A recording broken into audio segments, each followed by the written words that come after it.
हमें तो अपनों ने लूटा, गैरों में कहा। चाहूंगी सनम इतना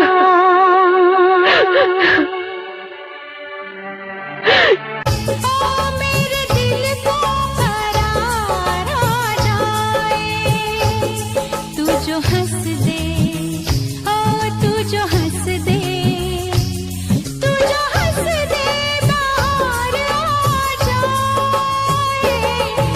टूटेला जैसे शीशा दिल वही से टूटल बा।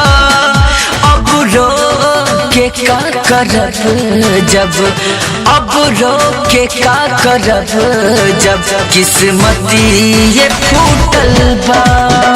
अब रो के का करब जब किस्मती ये फूटल बा।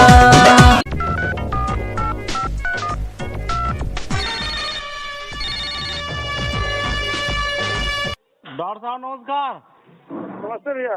बरहनपुर से रामजीत राजभर बोला थी। बरहनपुर? हाँ कहती कि जो हमारे भैंसिया के सिमनवा चढ़ौले ला। हाँ काली का पाड़ी भी आई रे। हाँ। तो ये पड़िया हम भैया चोरी वोरी बोले बाल के खियावत है ना खाते। काली का जंतु कुल फिर पशु पराग और किन के लिए कुछ खाती ना। भैंसिया ना खाते? अरे भैंसिया तो पियल के खाते भैया, पड़िया ना खाते जो कलिया भी आई रे। तो भैया काल का पानी तो छोड़ना चाह रहा है। छोड़ना चाह रहा है भैया। काली भी आई है तो चरी दिवाली धरवा के क्या बोला थोड़ा तू? कैसन सिवन भैया चढ़ौले भाई चोरी खाली है तो खाई ना तो मोर ना जाये। हाँ वो चोरी खाली खाई ना तो मोर ना जाये। अरे मतलब काली का बच्चा हो तो चरी खाई? खेरी खाई। अरे काली का भी आई लेना। हाँ भैया। एक दिन का बच्चा वो चरी खाई? चोरी ना खाई। अरे मतलब पागल होगा होगा का?